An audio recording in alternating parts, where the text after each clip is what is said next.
একজন আসামি হয়ে সংবাদ সম্মেলনে সাংবাদিকদের সামনে হাজির হলেন দাগি সিনেমার চিত্রনায়ক আফরান নিশো। এবারের ঈদে মুক্তি প্রতীক্ষিত দাগি সিনেমাটি এরই মধ্যে বেশ আগ্রহ সৃষ্টি করেছে দর্শকদের মাঝে। বিস্তারিত থাকছে এবারের সেগমেন্টে।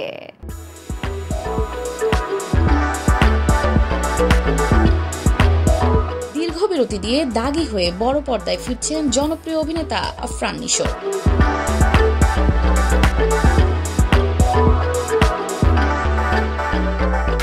উপলক্ষে গত ২৭ মার্চ এক সংবাদ সম্মেলনের আয়োজন করা হয়।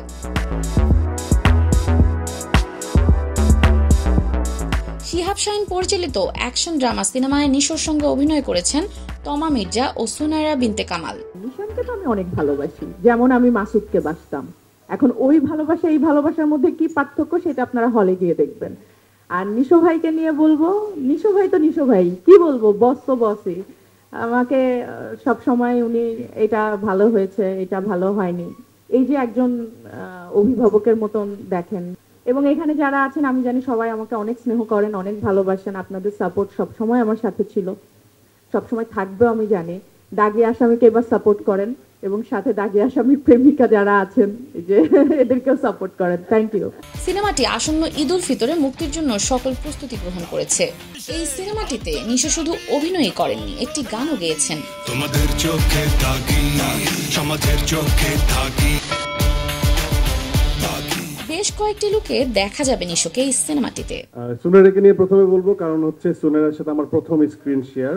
এটা শুধু সিনেমা না, যে কোনো কন্টেন্টই সুনেরার সঙ্গে আমার এর আগে কখনো কাজ করা হয় নাই। আমি খুবই কোঅপারেটিভ, খুবই ইমোশনাল, খুবই সেন্সিটিভ। তো আমার মনে হয় যে একজন পারফর্মারের এই ধরনের এক্সপ্রেশন বা এই ধরনের বিশেষণ থাকা উচিত, নাহলে পারফর্মার হওয়া যায় না। প্রথম ছবির নায়িকা যখন তমা মির্জা হয়, অনেকেই প্রশ্ন করেছিল সোশ্যাল মানে মিডিয়াতে, আমি খুব কম থাকি, যে হোয়াই তমা মির্জা। আফটার সুরঙ্গ দেখার পরে তারা তাদের অ্যান্সার পেয়ে গেছে। কারণ আমার কাছে মনে হয় ওই চরিত্রটা তোমার থেকে ভালো পুল অফ কেউ করতে পারতো না, এটা আমিও বিশ্বাস করি। অ্যান্ড এটাও সিমিলার। শিহাব শাহীন সম্পর্কে বলতে গেলে তার সাথে আমার আসলে তর্কই হয়, ভালোবাসা।